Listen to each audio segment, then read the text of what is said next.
Olá, eu sou a Naomi e este é o canal Arumin. Esta é a série Audioleitura Científica, série onde eu faço a leitura de artigos científicos. Darwin foi um darwinista social? Artigo escrito por José Costa Júnior, doutor em filosofia pelo Instituto Federal de Minas Gerais, Ponta Nova. Artigo publicado em 2018 na revista Temporalidades, Revista de História. A referência e o link para acesso a este artigo você encontrará na descrição do vídeo. Resumo: o presente artigo aborda o debate sobre a relação entre moralidade e teoria da evolução a partir da publicação de A Origem das Espécies. Primeiramente, discute-se a hipótese darwiniana acerca das origens evolutivas da moralidade humana, que buscava explicar, a partir de um ponto de vista evolutivo, aquela que seria a mais distintiva das capacidades humanas. Na sequência, aborda-se a busca por uma orientação normativa no processo evolutivo a partir das hipóteses de Herbert Spencer e dos darwinistas sociais. O objetivo é mostrar como este último programa envolve enganos do ponto de vista científico e do ponto de vista filosófico, diferindo radicalmente do programa descritivo oferecido por Darwin.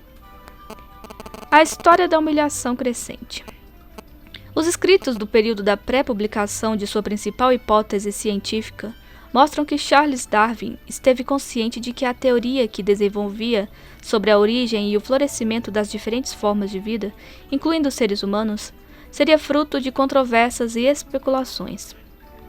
Lewins, 2007, página 2. Sua hipótese contrariava a noção comum de que a ordem natural das coisas implicava a necessidade de um Criador, ao qual os seres humanos foram criados à imagem e semelhança, conforme descrito no livro bíblico do Gênesis. A proposta darwiniana apontava que, do mesmo modo como todas as formas de vidas existentes e que já existiram, os seres humanos eram fruto de um longo, lento e contingente processo natural de desenvolvimento. Essa contestação da descrição tradicional das origens humanas fez com que um angustiado Darwin maturasse cautelosamente sua perigosa ideia por 2 décadas sem lançá-la ao público. Por algum tempo, manteve sua teoria em particular, buscando cada vez mais evidências que a comprovassem, compreendendo a necessidade de prudência e cuidado com sua concepção. Durante o processo de maturação de sua hipótese, Darwin passou a conceber os seres humanos como integrantes do reino animal, alimentando a esperança de explicar nossas origens sem referência a alguma instância sobrenatural, tema que lhe parecia pertencer antes àquilo que chamava de metafísica da moral. O homem viria de macacos? Questionou a si mesmo. E respondeu: o homem, em sua arrogância, pensa em si como uma obra grandiosa, digna da intervenção de uma divindade. É mais humilde e mais verdadeiro, acredito, considerar que foi criado a partir de animais. Citado em Browne, 2007, página 50. Desse modo, os tumultos morais, como Darwin identificava as dúvidas e questionamentos sobre as implicações antropológicas de sua espécie, o aproximavam da filosofia materialista, doutrina de ordem metafísica que busca explicar a natureza geral da realidade, apontando a inexistência de forças sobrenaturais. Parte considerável de seu dilema em relação à sua teoria envolvia essa negação do caráter sobrenatural da criação de todas as coisas, não só pelas novas perspectivas que abria para a possível origem da humanidade, mas também pela maneira como questionava o papel direto da ação sobrenatural. Com a publicação de A Origem das Espécies em 1859, seguida da publicação de A Descendência do Homem e a Seleção Sexual em 1871, a hipótese darwiniana foi imediatamente reconhecida como notável contribuição à cena intelectual, ampla no alcance, acurada e repleta de dados em apoio às suas propostas. Browne, 2007, página 38. A teoria da evolução, como ficou conhecida a hipótese darwiniana, representou no século XIX um fenômeno análogo ao que 2 séculos antes acontecera com o modelo astronômico proposto por Nicolau Copérnico, uma verdadeira revolução no conhecimento da natureza. fecunda de consequências e desdobramentos não apenas no campo da biologia. Reale e Antiseri, 1991, página 370. A imagem que os humanos nutriam de si durante milênios no Ocidente, encarnada numa teoria fixista sobre a origem das formas de vida e que apontava o caráter imutável de tais formas, alterou-se radicalmente. E se, com Copérnico, a revolução astronômica reorganiza a ordem da disposição espacial, dando à Terra e ao homem lugares distintos em relação às concepções anteriores, com Darwin, uma nova revolução reorganiza a ordem das coisas no interior do espaço terrestre. Com Copérnico e com Darwin, altera-se a hipótese geral relativa ao lugar do humano na ordem natural das coisas. O impacto da explicação de cunho naturalista, elaborada por Darwin das origens e das formas de vida, incluídos os seres humanos e suas distintivas características, está diretamente ligado à intuição comum de que vivemos em um mundo que transcende o mundo natural. Trata-se de um dualismo que funda um abismo entre a humanidade e a natureza. Neste sentido, todo pensamento sobre a realidade material transcenderia necessariamente esta realidade. Assim, de acordo com esta visão, a matriz cultural da filosofia, das artes, das leis, da religião e das ciências forma um universo invisível e autônomo de significados, onde a verdadeira base da existência deve ser encontrada na ordem da mente. Nesses termos, o filósofo espanhol José Ortega y Gasset, de 1939, na página 33, comparou a condição humana com a de um centauro ontológico. O ser do homem é feito de uma matéria tão estranha que é em parte aparentada com a natureza e em parte não o é. Simultaneamente natural e fora da natureza, uma espécie de centauro ontológico em que uma metade está ligada à natureza e a outra metade a transcende. Concorrente com esta visão, que podemos chamar de transcendente, está a defesa de que toda a vastidão do universo, desde o seu começo no tempo até o seu fim no último, desde as menores partículas até as maiores galáxias, está sujeita a regras, leis naturais compreensíveis pela mente humana. Pagels, 1990, página 12. Tudo se origina e se ordena no universo simplesmente a partir de tais regras. A vida na Terra passa a ser vista como uma complexa reação química que conduziu à evolução, à diferenciação das espécies e à contingente emergência da humanidade com suas variadas instituições morais, religiosas e culturais. Tais visões da natureza geral da realidade, a natural e a transcendente, entram em conflito. Dessa forma, o impacto da hipótese darwiniana foi, em certo sentido, apontar como o dito reino transcendente poderia vir a ser estruturado materialmente e naturalmente, explicando fenômenos anteriormente creditados a causas transcendentes a partir de leis naturais, como a origem e desenvolvimento das formas de vida e suas distintas características. Além disso, ao apontar a origem natural dos seres humanos e explicar naturalmente suas características mais distintas, Darwin invadiu a seara transcendente da condição humana, até então identificada como autônoma, independente e indeterminada em relação às regras do mundo natural. Uma ilustração do processo de compreensão humana da realidade através de meios naturais de inferência e observação e seu impacto sobre a visão geral da humanidade é realizada pelo ficcionista Martin Amis, em 1995, que nos apresenta no romance A Informação um personagem que almeja escrever a história da humilhação crescente. Este tratado narra o destronamento gradual da humanidade de sua posição central do universo, iniciada por Copérnico, e que nos faz a cada século ficarmos menores. Segundo tal descrição, Darwin remodela a concepção de humano, apontando a hipótese de que somos produtos das mesmas leis naturais que criaram os animais. A ilustração descrita nessa ficção, que identifica o processo de compreensão do nosso lugar na ordem das coisas como uma humilhação crescente, mostra de maneira direta o dilema do qual Darwin foi prisioneiro. As antes nítidas linhas que separavam os humanos dos animais, os monopólios da linguagem, raciocínio, fabricação de ferramentas, cultura e até autoconsciência, foram borradas uma após outra. à medida que a ciência reconhecia essas faculdades em outros animais. Ames, 2004, página 198. O fato de as nítidas linhas de separação entre os humanos e os animais serem borradas pela hipótese de Darwin colocou em dúvida o que até então se acreditava sobre a condição humana. Se os seres humanos não passam de animais oriundos dos mesmos processos naturais que originaram outras formas de vida, o que restaria da dignidade e da liberdade humanas? A teoria darwiniana da evolução e suas implicações. Sobre o modo de organização das coisas vivas, podemos identificar duas visões de mundo. De acordo com uma primeira visão, podemos identificar como fixista, os seres vivos podem ser ordenados numa grande e ampla cadeia, que vai das formas mais primitivas até as mais avançadas. No topo dessa pilha biológica encontra-se a espécie humana. Não haveria nenhum tipo de conexão nem elos de parentesco entre as diferentes formas dos seres vivos.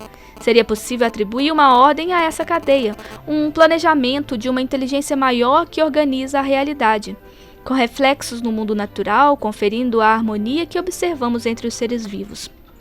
Uma versão desse posicionamento é defendida naquele que ficou conhecido como argumento do desígnio, exposto pelo teólogo britânico William Paley em Natural Theology, em 1803. Assim como um relógio reflete necessariamente a obra de um relojoeiro, os organismos vivos são necessariamente resultado de uma concepção divina, uma vez que não poderiam vir a existir pelo acaso, devido à sua complexidade exclusiva. Outra forma de compreensão do mundo começa a se desenvolver no mundo ocidental moderno, em meados do século XVIII, a partir de hipóteses ainda mais antigas. Bowley, 1989, página 29. Opondo-se ao modelo fixista, tal visão apontava a centralidade do papel da mudança e da transformação no mundo natural. Trata-se de uma visão transformista ou evolucionista. A ideia central dessa visão é que a organização do mundo vivo envolve um estado de fluxo. A ideia torna-se objeto de investigação quando se supõe que as mudanças na organização da matéria são regulares, governadas por regras, que existem leis que descrevem as relações entre as coisas no curso de intervalos conhecidos de tempo, se aplicam com igual força a períodos de tempo que são diretamente vivenciados. Dessa forma, ao se descobrir quais são as causas da mudança, se tem as condições, em princípio, de explicar como o mundo veio a se tornar o que é. É dentro desse debate que Darwin irá apresentar sua hipótese. Após uma longa viagem marítima pelo hemisfério sul, a bordo do HMS Beagle, na qual fez relevantes observações e intenso trabalho de levantamento de dados, Darwin estava pronto para propor uma proposta para a grande questão não resolvida de sua época.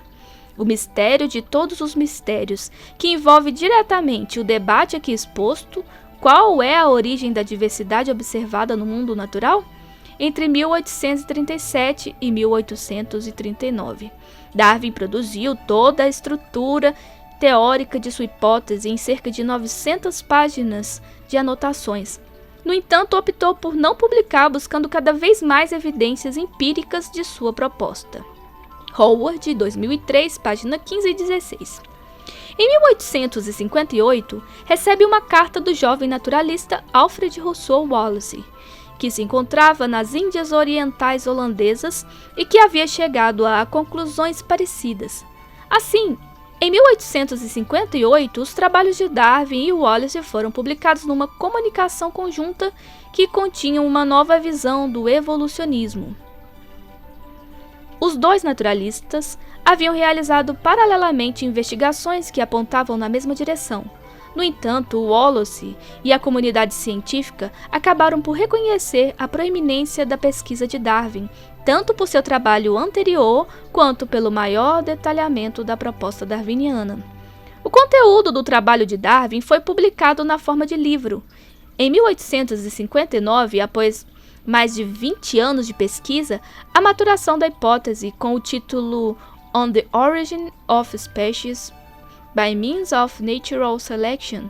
Nele, Darwin descreve a natureza do processo evolutivo através do que denominou como seleção natural. A seleção natural atua somente através da acumulação de variações ligeiras sucessivas e favoráveis ao indivíduo, e não pode produzir modificações grandes ou súbitas, pelo que apenas pode agir por passos pequenos e lentos. É assim possível perceber o cânone Natura non facit soltum, que cada nova conquista do conhecimento tende a confirmar. Darwin, 1859, página 405. A origem das espécies foi reconhecido desde sua publicação como uma contribuição valorosa à cena intelectual, ao mesmo tempo em que foi atacado e criticado de modo passional por propor que todos os organismos vivos haviam se originado em processos totalmente naturais. O objetivo de fundo de Darwin é mostrar que as espécies que conhecemos são o produto de lentas e graduais modificações onde toda e qualquer geração de um ser vivo completamente novo envolve algum tipo de modificação em relação a seus descendentes. Ao longo do tempo, tais modificações acabam por propiciar o surgimento de novas espécies e, ao longo desse desenvolvimento, acabam por ficar diferentes das formas iniciais. Tal hipótese mudou radicalmente a visão sobre o desenvolvimento e surgimento das diferentes formas. É relevante ressaltar que Darwin não utiliza a terminologia evolução na publicação original de A Origem das Espécies, identificando o processo de origem e diferenciação das espécies como descendência com modificação, e utilizada o termo evoluído uma única vez no parágrafo final do texto. Dessa forma, não há a exposição de critérios teológicos ou progressistas entre as formas de vida na exposição inicial da hipótese darwiniana. Darwin utilizou duas fontes de evidências para desenvolver sua hipótese. A primeira fonte apontava que os seres vivos criados e cultivados pelos humanos, isto é, animais e plantas domésticos, possuem grande variabilidade em suas estruturas.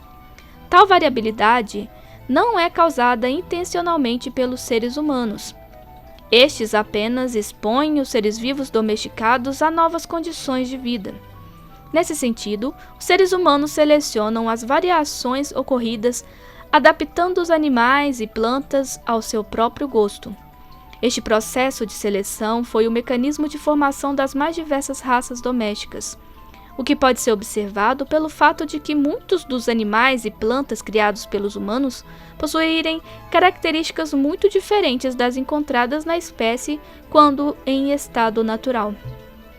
O segundo tipo de evidência veio do estudo e da observação de diversas espécies de pombos, que levou Darwin a concluir que, mesmo com pequenas variações entre si, todos os indivíduos possuíam uma conexão entre as gerações e uma descendência comum. Num segundo momento, Darwin observa que, quando os organismos estão em estado natural, ocorrem disputas pela sobrevivência, que vêm a acontecer também quando há mudanças no ambiente. Esse embate pela sobrevivência acontece devido a altas taxas de reprodução que se pode observar em todos os organismos vivos. Essa concepção darwiniana acerca da luta pelos recursos que impacta na sobrevivência nas formas de vida advém da leitura do ensaio publicado em 1798 pelo britânico Thomas Malthus, intitulado An Essay on the Principle of Population. Seu objetivo era explicar como as populações humanas permanecem em equilíbrio em relação aos recursos existentes para alimentá-las. Malthus defendeu que a tendência natural da humanidade era sempre crescer. No entanto, a produção de alimentos não conseguia acompanhar esse crescimento. Mesmo assim, existe um equilíbrio aproximado, já que o número de indivíduos é controlado por limitações naturais diversas, como a morte causada por fomes e doenças, além das próprias ações humanas. Influenciado por Malthus, Darwin conclui que há uma guerra parecida no mundo natural, uma luta pela existência. Nessa luta para viver, os organismos mais desprovidos de características necessárias à sobrevivência tendem a desaparecer primeiro e as formas mais saudáveis ou mais bem adaptadas às circunstâncias permanecem vivas e geralmente procriam. Se tais ações se repetissem diversas vezes, os organismos tenderiam a ser cada vez mais adaptados às suas condições de existência, uma vez que haveria um tipo de seleção entre as formas de vida. Assim, partindo da variação entre os diferentes indivíduos de uma mesma população, da hereditariedade dos traços e da luta pela existência presente no mundo vivo, Darwin desenvolve o conceito de seleção natural, que explicaria a diversidade das formas de vida no mundo natural. Conforme a definição de Darwin, se sob condições variáveis os seres vivos apresentam diferenças individuais em quase todas as partes de sua estrutura, e isso não pode ser contestado, se existe, por causa do aumento de sua taxa de crescimento geométrico, uma renhida luta pela sobrevivência em qualquer idade, estação ou ano, e isso certamente não pode ser colocado em questão. Então, considerando a infinita complexidade das relações que todos os seres orgânicos mantêm entre si e com suas condições de sobrevivência, causando uma inumerável diversidade na estrutura, constituição e hábitos, trazendo-lhes vantagens, seria o fato mais inusitado se nenhuma variação útil tivesse ocorrido para o próprio bem-estar de cada ser, da mesma forma como muitas das variações úteis foram causadas pelo homem. Mas se ocorrem variações úteis para os seres orgânicos, certamente os indivíduos assim caracterizados terão as melhores chances de preservação na luta pela vida e, por causa do forte princípio de hereditariedade, estes tenderão a produzir descendentes com características similares. A este princípio de preservação ou sobrevivência do mais apto, denominei seleção natural. Darwin, 1959, páginas 121 e 122. A ideia de seleção natural era mais presente do que a defesa da ocorrência de uma evolução, se entendermos o termo no sentido da complexificação gradativa das estruturas dos seres vivos. Se, por um lado, já estavam disponíveis ideias evolutivas, por outro, não estava disponível uma proposta de mecanismo que pudesse resultar na evolução dos seres vivos. A inovação darwiniana foi identificar o mecanismo responsável pela diversidade nas formas de vida, expondo evidências empíricas da existência do mesmo através de um longo argumento. Conforme o próprio Darwin descreve em A Origem das Espécies, o mistério de todos os mistérios estava resolvido conforme a definição de Daniel Dennett. As espécies se organizaram por descendência com modificação a partir de espécies anteriores, não por criação especial. Assim, em outro sentido, não se pode negar que Darwin explicou a origem das espécies. Sejam quais forem os mecanismos atuantes, eles evidentemente têm início com a emergência de variedades dentro de uma espécie e terminam depois que as modificações se acumulam com o nascimento de uma nova espécie descendente. Dennett, 1995, página 46. Darwin, deliberadamente, evita tratar as questões humanas em A Origem das Espécies, e se esquiva de qualquer debate acerca da presença divina ou sobrenatural nas dinâmicas no mundo natural. É provável que estivesse consciente de que, por mais que pudesse tratar tais questões de forma séria e cautelosa, tudo o que dissesse provocaria furiosas controvérsias. Silenciou-se o quanto pôde acerca do tema das origens e capacidades humanas, embora no final do livro faça uma referência às expectativas de sua hipótese para futuras pesquisas. No futuro distante, visualizo novos campos que se estendem para pesquisas ainda mais importantes. A psicologia irá basear-se num fundamento novo, o da necessária aquisição gradual de cada faculdade mental. Darwin, 1859, página 418. Conforme Ernest Mayr, 2006, na página 46, é possível identificar 5 implicações principais da hipótese, que daqui por diante chamaremos também de evolucionista, de Darwin. 1. As espécies são mutáveis, havendo distinção entre os indivíduos de cada geração. 2.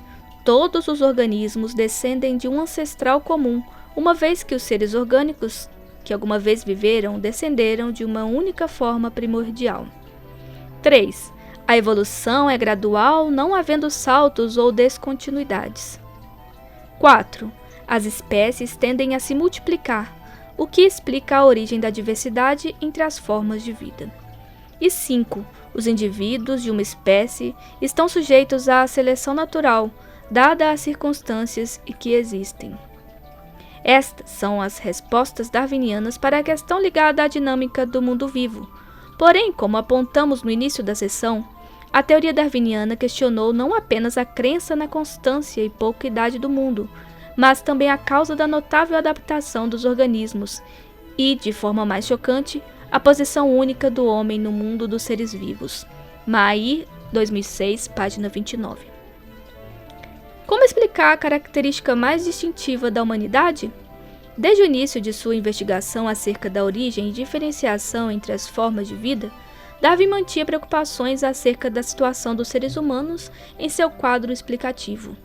Apesar de não abordar a humanidade de maneira direta em A Origem das Espécies. Porém, nas páginas iniciais de seu caderno de anotações específicos sobre os processos de transformações das espécies, Notebook B, observou que, mesmo o espírito e o instinto vieram a ser o que são como resultados de adaptação a novas circunstâncias. Citado em Richards, em 1987, na página 92. Será com a publicação de A Descendência do Homem e a Seleção Sexual, em 1871, que Darwin tratará especificamente a aplicação de sua teoria evolucionista para a humanidade. Darwin propõe uma explicação da origem da humanidade, apoiando-se nos dois principais argumentos estruturadores estabelecidos em A Origem das Espécies: o argumento da seleção natural e o argumento da descendência comum. O estabelecimento de uma origem comum para todas as formas de vida fez com que Darwin contrariasse distintas tradições religiosas e filosóficas, pois questionou o lugar de destaque da humanidade entre todas as formas de vida. Tal questionamento tem por base a hipótese de que a humanidade não é uma espécie criada à margem das demais, pois tem antepassados próximos dos outros animais, como descrito no capítulo final de A Descendência do Homem. Considerando a estrutura embriológica do homem, as homologias que possui com os animais inferiores, os rudimentos que conserva e a regressão a que é suscetível, podemos parcialmente reconstruir em nossa mente a condição primitiva dos nossos antepassados e podemos aproximativamente colocá-los em seu lugar na série zoológica. Aprendemos desta maneira que o homem descendeu de um quadrúpede peludo, com a cauda e as orelhas afiadas, provavelmente habituado a andar trepado pelas árvores e que habitava o velho mundo. Darwin, 1871, página 701. Já o argumento da seleção natural, de forma complementar ao argumento da descendência comum, explica que os seres vivos não são resultado especial de nenhuma força sobrenatural ou produto da habilidade de um projetista, contrariando as tradições antropológicas ocidentais. A espécie humana é o resultado da adaptação de certas espécies às pressões do meio ambiente e da constituição hereditária dos indivíduos sobreviventes deste processo. Tais argumentos trazem em seu cerne a ideia de gradualidade presente na concepção evolucionista de Darwin. Segundo essa hipótese, os seres humanos são produtos da evolução por seleção natural, não apenas do ponto de vista físico, mas também em sua estrutura psicológica.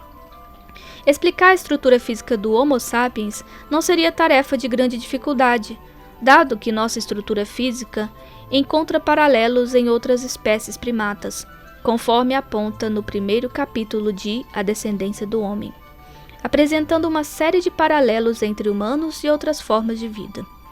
Porém, o comportamento e as ações humanas, diferenciados em relação a outras espécies, eram grandes obstáculos à hipótese evolucionista, uma vez que as características distintivas da humanidade, relativas às faculdades superiores do homem, parecem não encontrar lugar numa explicação evolucionista.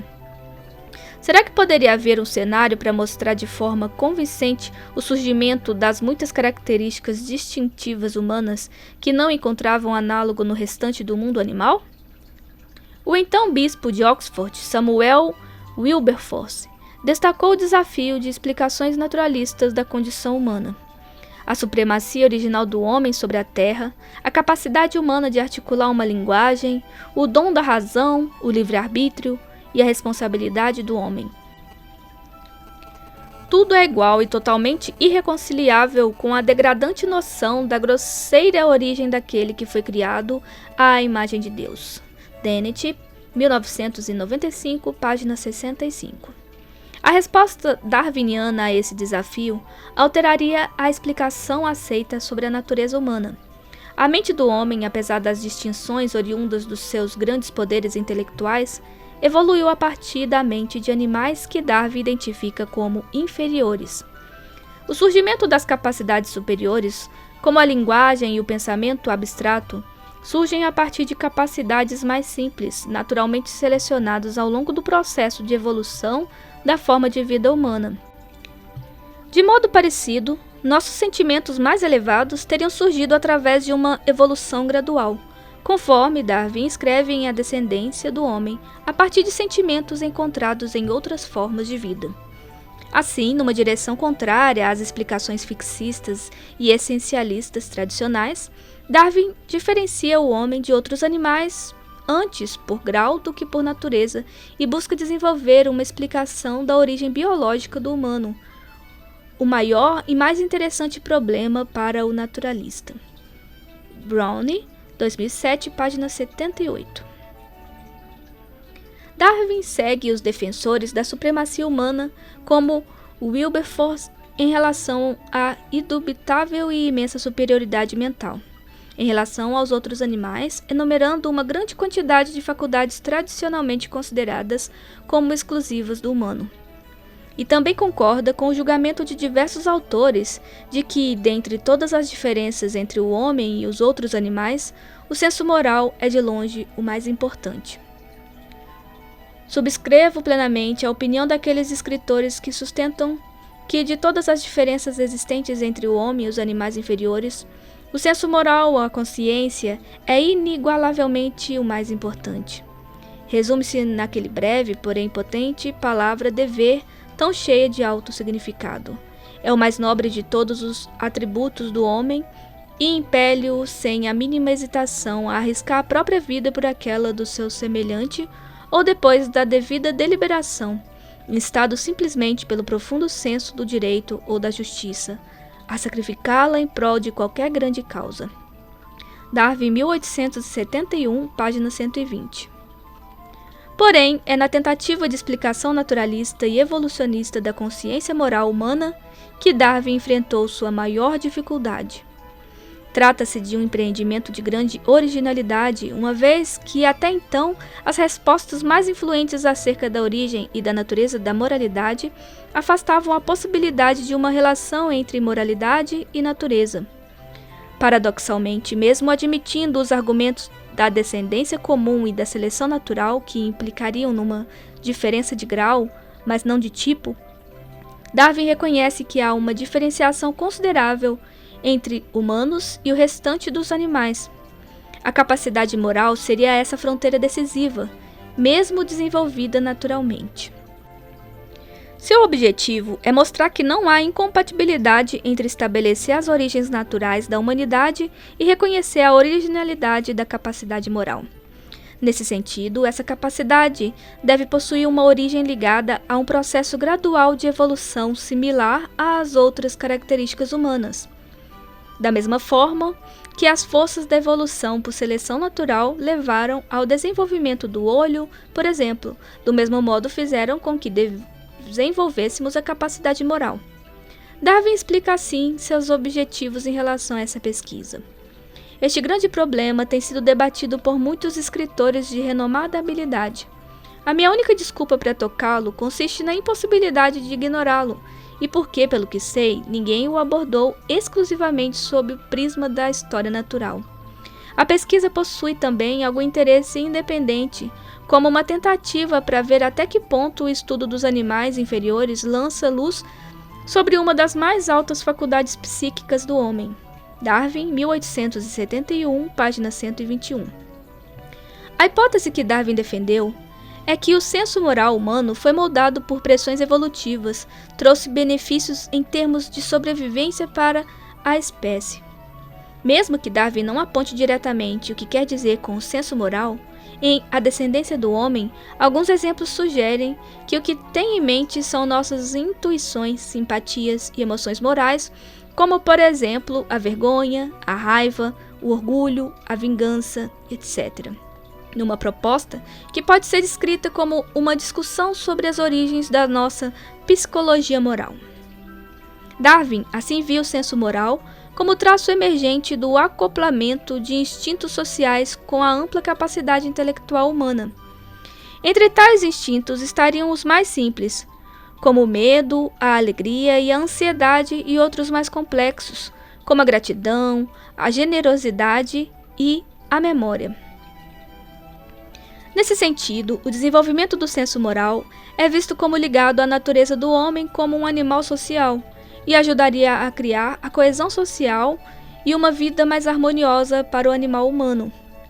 Dados os benefícios sociais e não individuais do senso moral, a evolução através da seleção natural poderia ter favorecido o florescimento dos instintos sociais de nossos ancestrais e, gradualmente, tê-los fortalecido ao longo do tempo, acabando por atingir a poderosa consciência moral que possuímos.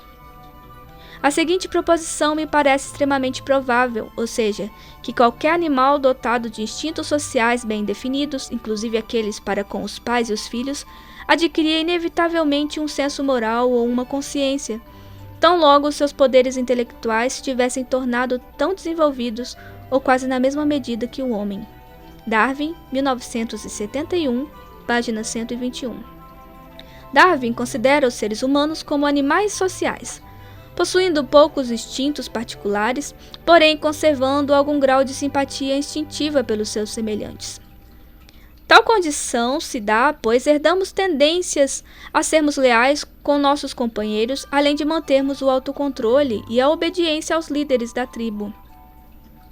Nesse sentido, os instintos sociais impulsionam algumas de nossas melhores ações, uma vez que podemos passar a um estágio de desenvolvimento impensável para outros animais.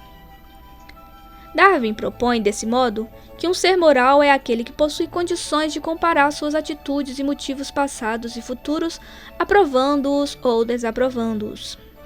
Assim, a única forma de vida que possui essa capacidade seria o ser humano, descartando a possibilidade de qualquer animal inferior possuir tal característica, uma consciência capaz de olhar para trás e servir de guia para o futuro.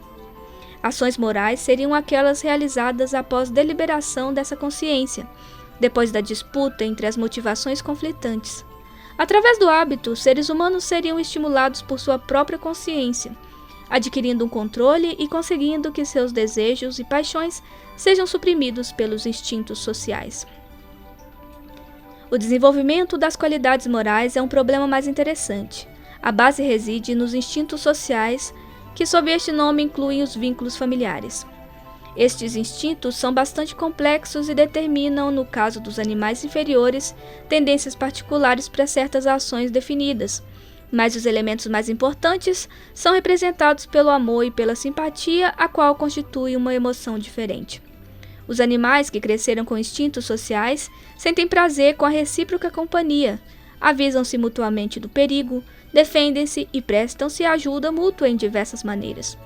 Visto que são bastante úteis à espécie, provavelmente foram adquiridos através da seleção natural. Darwin, 1871, páginas 702 e 703. Dessa forma, a consciência moral humana surgiu e se desenvolveu uma vez que possibilitou o florescimento do conjunto dos indivíduos, onde os agrupamentos humanos que desenvolveram a moralidade em maior grau foram favorecidos na luta pela vida. Entendida como capacidade desenvolvida a partir do conjunto de nossos instintos sociais primitivos e do grande potencial intelectual humano, a consciência moral, por mais elevada que seja e por mais distintos que possa nos tornar, pode ser enquadrada na perspectiva darwiniana de explicação das formas de vida, conforme conclusão do próprio Darwin. Procurei mostrar que o senso moral deriva, em primeiro lugar, da natureza permanente e sempre presente dos instintos sociais. Em segundo lugar, da avaliação que o homem faz da aprovação e da desaprovação dos seus semelhantes. E, finalmente, da elevada atividade de suas faculdades mentais, capazes de impressões passadas extremamente vívidas, e sob esses últimos aspectos ele difere dos animais inferiores. Darwin, 1871, página 703. a evolução como base para a moral e para a política. Após sua formulação inicial no campo da investigação nas ciências biológicas, a visão darwiniana da evolução estendeu-se de forma ampla e desordenada a outros campos de investigação mais ligados às ciências humanas. Nesse contexto, o teórico britânico Herbert Spencer foi o primeiro a formular uma filosofia social e moral baseada na teoria da evolução. Enquanto Darwin busca desenvolver uma compreensão naturalista e evolucionista das formas de vida, da humanidade e suas características distintivas, como a capacidade moral humana, o projeto de Spencer é mais amplo e possui um caráter diferenciado. Trata-se de fundamentar hipóteses políticas e morais a partir de sua leitura da perspectiva evolucionista, com vistas a desenvolver uma filosofia integralizadora, ou um sistema de filosofia sintética, conforme intitulou a produção científica e filosófica centrada na ideia de evolução, que começou a publicar na década de 1860. Spencer começou a desenvolver suas hipóteses já antes da publicação de A Origem das Espécies, em 1859. Portanto, antes da própria descrição da evolução humana feita por Darwin em A Descendência do Homem, de 1871. Quando Spencer começa a publicar suas hipóteses, as ideias evolucionistas já estavam difundidas na Europa, como as investigações do mundo natural de viés evolutivo, como as de Jean-Baptiste Lamarck e Charles Lyell.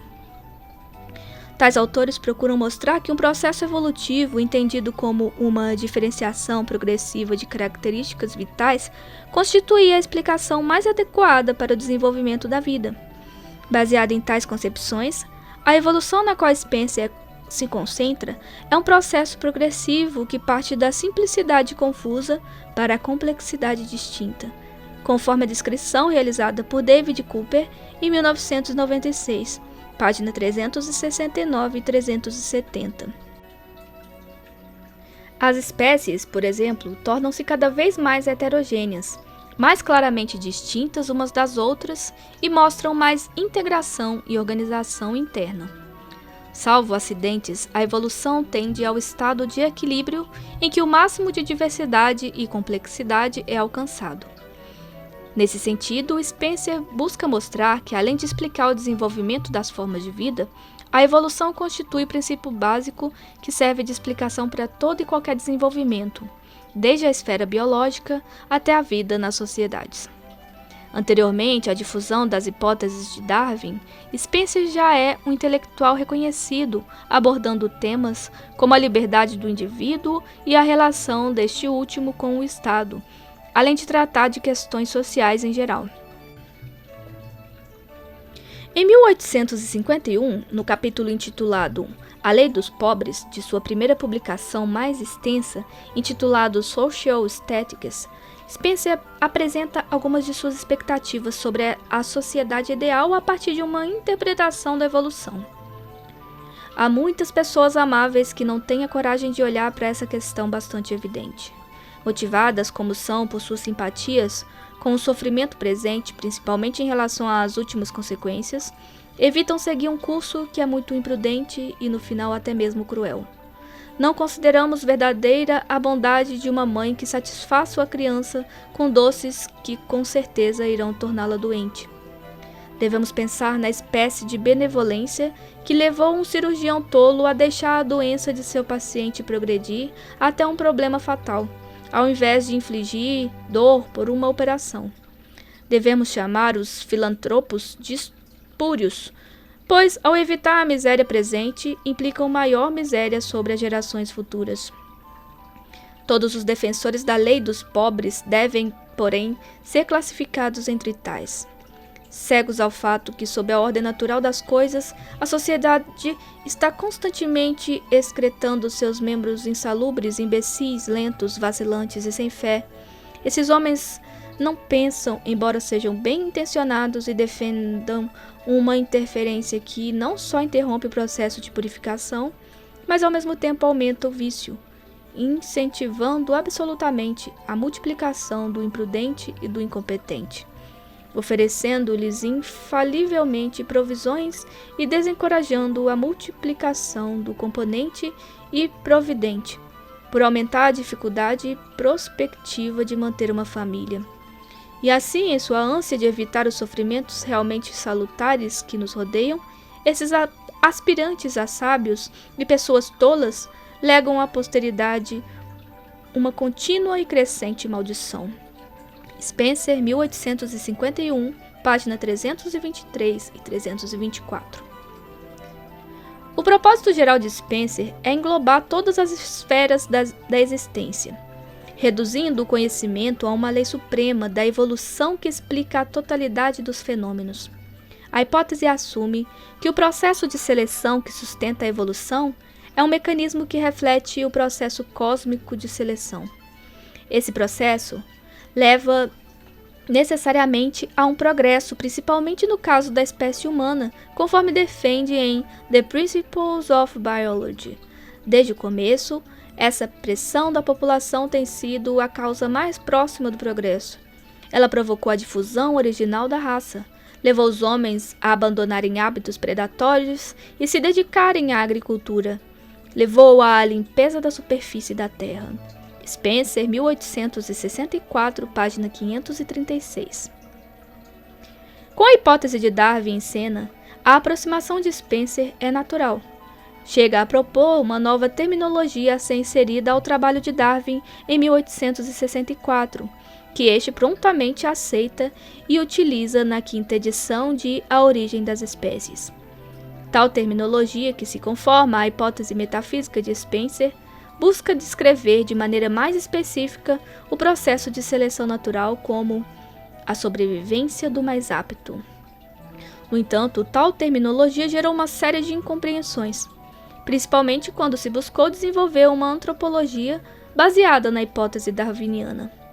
No caso das sociedades humanas, a imagem da luta pela sobrevivência seria adequada para explicar a maneira pela qual ocorre a evolução, pois se trata do motor que impulsionaria um movimento em direção ao progresso.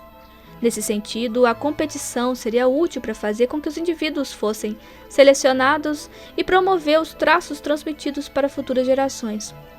Os indivíduos que não possuíssem tais traços acabariam eliminados pelo processo evolutivo, produzindo uma sociedade mais próxima da perfeição, caracterizada pela estabilidade, harmonia, paz, altruísmo e cooperação, resultando num constante progresso social e moral. Spencer encontra a chave para atingir seu propósito supremo, que é encontrar uma base científica para os princípios do certo e do errado, citado em Burrow em 1966, na página 215, onde a aceitação da doutrina da evolução orgânica determina certas concepções éticas. Spencer, 1897, página 25. Há assim um elo entre evolução, sociedade e moralidade que, uma vez descoberto, serviria de fundamento para o estabelecimento de uma moralidade adequada para os seres humanos, uma ética evolucionista. Escritos em 1879 e 1892, o The Principles of Ethics de Spencer buscam esclarecer a conexão entre a evolução e a moralidade humana.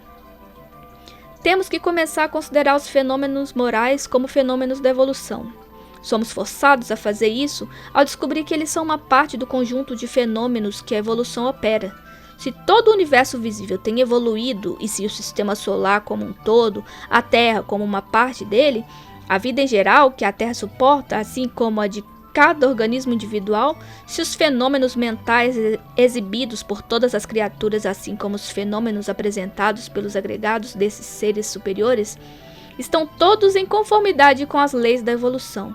Então, a implicação necessária é que esses fenômenos de condutas nessas criaturas superiores, com as quais a moral está concernida, também estão em conformidade com ela. Spencer, 1897, página 56. Em última análise, o processo evolutivo irá produzir uma sociedade comum a todos, onde mulheres teriam os mesmos direitos que os homens e os governos se tornariam desnecessários. Enquanto isso, o Estado não deveria fazer nada para aliviar os sofrimentos dos inaptos. Afinal, como Spencer já defende em 1851, todo o esforço da natureza é para se livrar de tal, para limpar o mundo deles, para dar espaço para o melhor. Spencer, 1851, página 379. Dessa forma, a consequência política da hipótese moral de Spencer é que, além de manter a justiça, o Estado não pode fazer mais nada sem transgredir a justiça, porque nesse caso estará a proteger os indivíduos inferiores contra o rateio natural de recompensas e castigos dos quais dependem a sobrevivência e a melhoria do grupo. Assim, a evolução natural da sociedade humana nos aproximaria cada vez mais do estado perfeito.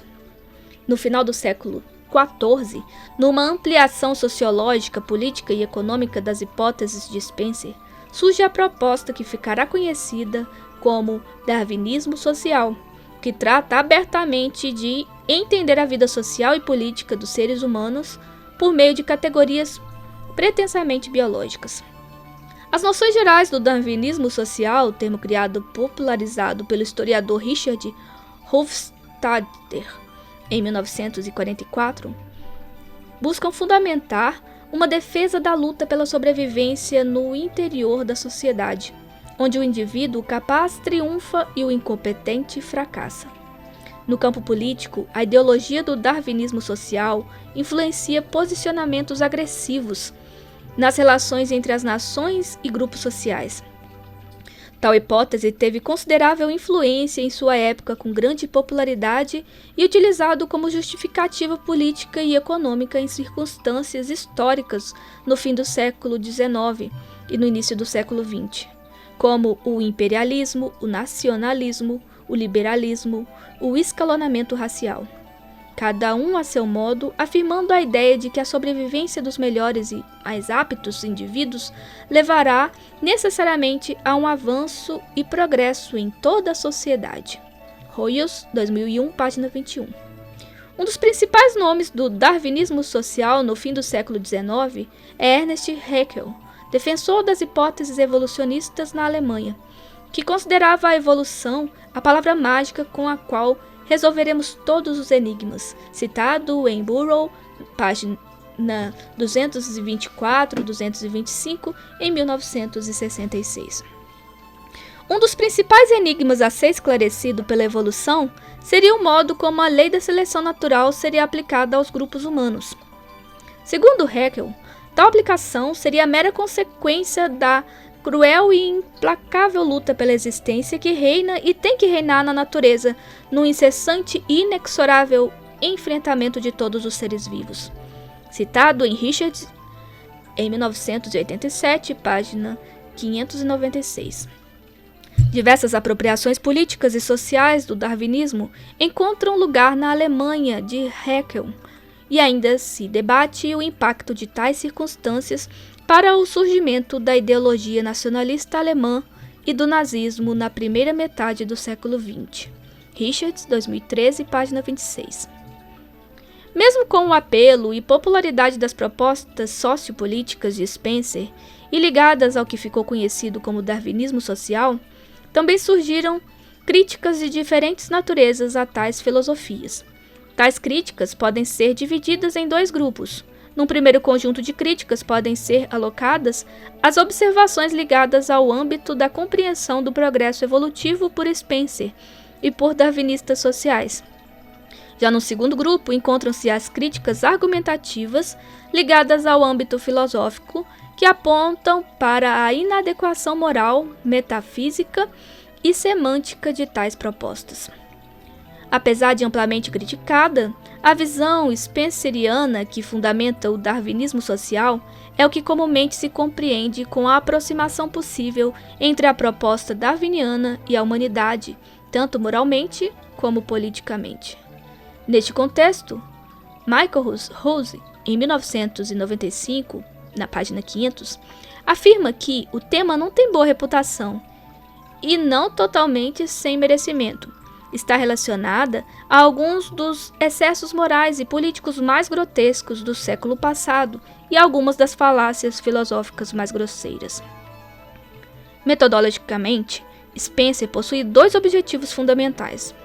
O primeiro consiste em transpor a teoria biológica para a ordem social, obtendo assim uma pretensa explicação sobre a maneira como forças evolutivas atuam no interior da sociedade. A terminologia spenceriana da sobrevivência do mais apto captura aqui esse aspecto casual do produto do processo de evolução. Esse programa explicativo consiste em descrever o comportamento enumerando suas causas, baseando-se numa determinada visão do processo evolutivo.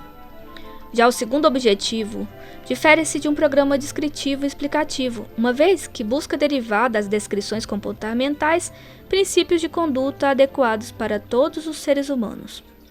Quando a hipótese introduz a ideia de mais apto, introduz também uma ideia especial acerca de como se deve proceder para manter-se nessa sociedade. Desse modo, partindo de considerações empíricas acerca do modo como as formas de vida se desenvolvem, adota o mesmo modelo para explicar a maneira a partir das quais as sociedades irão evoluir ou progredir. Spencer introduz também uma avaliação sobre como as sociedades devem proceder e qual é o tipo de indivíduo que deveria ser desenvolvido nessa sociedade. No entanto, segundo Ernest Mayr, em 1988, na página 431, Spencer contribuiu para que a teoria da evolução de Darwin fosse mal compreendida. A evolução, para Spencer, era um princípio metafísico, definida como uma integração da matéria e concomitante dissipação de movimento durante ela. A matéria passa de uma homogeneidade indefinida e incoerente para uma heterogeneidade definida e coerente. Tal processo estaria evidenciado na ideia spenceriana de sobrevivência do mais apto. No entanto, a sobrevivência não é uma propriedade diretamente presente no organismo, como dá a entender, mas apenas uma indicação de que o organismo possui certos atributos favoráveis à sua sobrevivência em determinadas circunstâncias. Nesse sentido, ser apto significa que o organismo simplesmente possui certas propriedades que aumentam a probabilidade de que venha a sobreviver num certo ambiente e numa determinada situação. Dessa forma, a definição de seleção natural, como sobrevivência do mais apto, é deficiente justamente por não especificar as circunstâncias ecológicas e ambientes em que tais ou quais indivíduos seriam mais aptos. Não existem indivíduos e espécies que sejam aptos em todas as circunstâncias e em todos os ambientes. E uma vez que os ambientes ecológicos mudam com o passar do tempo, é de fundamental importância considerar tais condições na seleção. Conforme William Fitzpatrick, em 2008, a concepção spenceriana de evolução envolvia também um processo teleológico progressivo, voltado para a produção de formas progressivamente mais evoluídas, manifestando maior riqueza de pensamento e ação, assim como uma maior duração da vida. Nesse sentido, o comportamento humano seria mais evoluído do que o comportamento de outros animais, assim como o comportamento harmonioso e solidário de pessoas em sociedades permanentemente pacíficas seria mais evoluído do que o comportamento de sociedades menos harmoniosas, uma vez que servia à totalidade da vida harmoniosa e feliz, a finalidade da evolução. Porém, tal concepção se afasta da visão darwiniana, uma vez que esta nega que o processo evolutivo seja um processo teleológico, que se dirige a determinado fim. Assim, é inválida a associação entre as noções de Spencer, que envolve formas ou condutas mais evoluídas, pelo qual os seres humanos, por exemplo, são mais evoluídos em relação a outras espécies, ou que as condutas éticas sejam mais evoluídas do que condutas antiéticas, com as hipóteses de Darwin. O darwinismo centra-se sobre a aptidão reprodutiva no lugar da noção de Spencer da totalidade maior da vida em si, na prole e no próximo, no progresso, entre outras diferenças fundamentais. Nesse sentido, a argumentação sobre a possível relação entre biologia evolutiva e ética desenvolvida por Spencer baseia-se numa concepção equivocada, que envolve uma noção de progresso questionável do processo evolutivo. Mesmo que exista na concepção de Darwin uma ideia de evolução que envolve a passagem do mais simples ao mais complexo, a hipótese darwiniana de evolução não possui a mesma carga progressiva e teleológica pressuposta por Spencer e os defensores do darwinismo social. Desse modo, em sua maioria, Spencer e os darwinistas sociais seriam mais apropriadamente chamados de lamarckistas sociais, uma vez que desenvolveram sua visão de progresso com base na hipótese de Lamarck, que envolvia uma ação do indivíduo para a sua evolução. Finalidade e progresso são concepções estranhas ao processo natural e contingente que encontramos descrito nas páginas de A Origem das Espécies.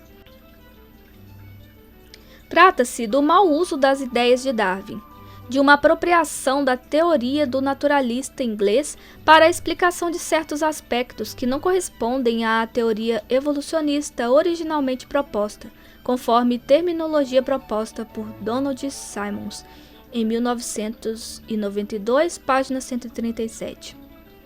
Um questionamento filosófico mais amplo sobre a proposta de Spencer remonta a uma observação clássica que já havia sido proferida pelo filósofo David Hume, ainda no século XVIII. Trata-se da passagem indevida de descrições factuais para sistematizações normativas sobre o modo como os seres humanos devem agir.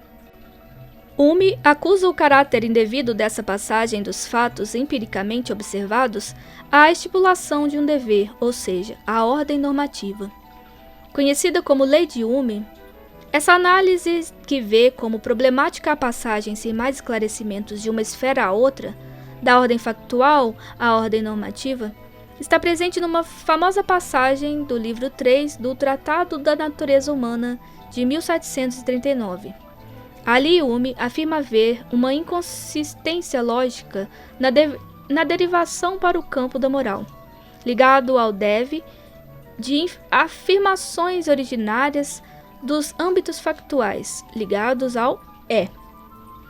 Nas palavras de Hume, em todo o sistema de moral que até hoje encontrei, sempre notei que o autor segue durante algum tempo o modo comum de raciocinar, estabelecendo a existência de Deus ou fazendo observações a respeito dos assuntos humanos, quando de repente, surpreendo-me ao ver que, em vez das cópulas proposicionais usuais, como é e não encontro uma só proposição que não esteja conectada à outra por um deve ou não deve. Essa mudança é imperceptível, porém da maior importância, pois, como esse deve ou não deve expressa uma nova relação ou afirmação, esta precisaria ser notada e explicada, ao mesmo tempo seria preciso que se desse uma razão para algo que parece inteiramente inconcebível, ou seja, como essa nova relação pode ser deduzida de outras inteiramente diferentes. Hume, 1739, página 509. A passagem perceptível do é ao deve é denunciada uma vez que dizer o que é e o que deve ser são duas coisas diferentes. Isso se dá porque, primeiramente, os fatos empíricos não contêm indicações normativas, caso contrário, não seriam puramente empíricos. Em segundo lugar, como não existem elementos normativos nos fatos, não é possível assentar sobre eles conclusões normativas, porque conclusões são válidas somente se todas as informações necessárias a tais estiverem presentes nas premissas. Nesse sentido, Hume argumentou que era logicamente impossível partir de um conjunto de premissas puramente factuais e chegar a uma conclusão normativa. Outro ataque foi lançado pelo filósofo George E. Murray, em 1903, que desenvolveu as mais fortes críticas ao estabelecimento de uma ética evolucionista, segundo a proposta de Spencer e defensores do darwinismo social. Seu ataque veio a dificultar as pretensões de uma proposta política e moral fundada na teoria evolucionista, juntamente com as críticas sobre a má compreensão do processo evolucionista por parte dos adeptos dos darwinistas sociais. Considera-se, com frequência, que o darwinismo social e as tentativas de elaborar uma teoria moral normativa com base na evolução tiveram sua morte intelectual pelas mãos deste filósofo, que demonstrou que tais tentativas incorriam numa falácia identificada por Murray como falácia naturalista, muitas vezes equiparada com a observação de Hume acerca da passagem indevida entre fatos e valores. Em Principia Ética, de 1903, Murray lança um ataque geral aos sistemas éticos, apontando que boa parte dos mesmos incorre de algum modo na falácia naturalista. A maior parte dos sistemas éticos busca uma definição de bondade em referência a alguma outra coisa, que pode ser um objeto natural ou algo cuja existência se infere de alguma forma. Murray interessava-se pela definição de bem e, particularmente, se bem era uma propriedade simples ou complexa. As propriedades simples, de acordo com Murray, são indefiníveis porque não podem ser descritas usando propriedades mais básicas. As propriedades complexas podem ser definidas a partir de suas propriedades básicas. Assim, o amarelo não pode ser definido porque não tem partes constituintes. Para Murray, e o mesmo acontece para bem. A bondade é uma propriedade simples, isto é, não construída de partes, não natural, isto é, não determinável ou mensurável por quaisquer meios empíricos, e indefinível, cuja presença somente poderia ser intuída. Implica-se na falácia naturalista quando tentamos definir bem em referência a algo natural, isto é, empiricamente verificável. O bem não pode ser definido por quaisquer outras propriedades, sejam elas naturais ou metafísicas. É o que ocorre com Spencer e os defensores do darwinismo social, que consideravam que o bem, algo que pode ser entendido como aquilo que a operação do processo de evolução fornecia, seja na forma de felicidade ou liberdade. Nesse sentido, Murray acusa Spencer de cometer a falácia naturalista, identificando a simples noção de que queremos dizer com bem com alguma outra ideia. Murray, 1903, página 58. No entanto, é interessante observar que Murray teve o cuidado de primeiramente distinguir as ideias de Darwin das de Spencer e seus seguidores. Murray refere-se a Darwin como uma figura importante no pensamento biológico e classificou Spencer como o mais conhecido dos muitos escritores populares sobre ética evolucionista. De acordo com Paul Farber, de 1994, página 184, o que Murray rejeita na proposta moral de Spencer é a passagem, que não se encontra em Darwin, entre a afirmação de que, do ponto de vista moral, X é mais evoluído, para a afirmação de que X é superior, no sentido de ser melhor. As reivindicações mais comuns de tais éticas, de acordo com Murray, era simples, que devemos avançar no sentido da evolução, simplesmente porque é o sentido da evolução. Trata-se de um exemplo clássico da falácia naturalista, a falácia que consiste em identificar a noção do que queremos dizer com bem com alguma outra noção. Darwin foi um darwinista social? Podemos localizar os empreendimentos de Darwin e de Spencer e os darwinistas sociais em campos separados. Darwin, ao buscar compreender como o senso moral humano poderia ter emergido naturalmente a partir do florescimento da nossa espécie, desenvolve um projeto descritivo sobre a origem da capacidade moral humana. Assim, teríamos com Darwin uma tentativa de explicação para a estruturação de nossa psicologia moral, na qual a biologia poderia fornecer, ao menos em parte, uma explicação de natureza evolutiva de como nossa espécie tornou-se capaz de desenvolver juízos e conceitos morais. Já Spencer e os darwinistas sociais têm um projeto diferente, que envolve a proposta de uma normatização moral a partir de sua compreensão do processo evolutivo. Nesse caso, a biologia evolucionista poderia dizer quais são as nossas obrigações morais, derivando assim os princípios morais a partir do processo evolutivo. Nesse sentido, um ponto a ser destacado é a diferença entre o programa descritivo de Darwin e o programa normativo de Spencer e seus defensores. Mesmo com as dificuldades da hipótese darwiniana em explicar elementos da evolução do comportamento animal e da psicologia humana, sua tentativa de compreender naturalmente a origem e o florescimento de nossa consciência moral, em suas palavras, abre relevantes possibilidades de investigação. O programa descritivo darwiniano não encontra as mesmas restrições de ordem normativa que, alegadamente, limitam o alcance de uma ética evolucionista. Mesmo com as limitações de evidências ou pesquisas empíricas mais amplas sobre a existência de um senso moral humano. Por outro lado, o programa normativo de Spencer encontra sérias dificuldades, conforme podemos notar ao tratarmos das observações de Hume e Murray, além das observações acerca da compreensão inadequada que possuíam acerca do processo evolutivo.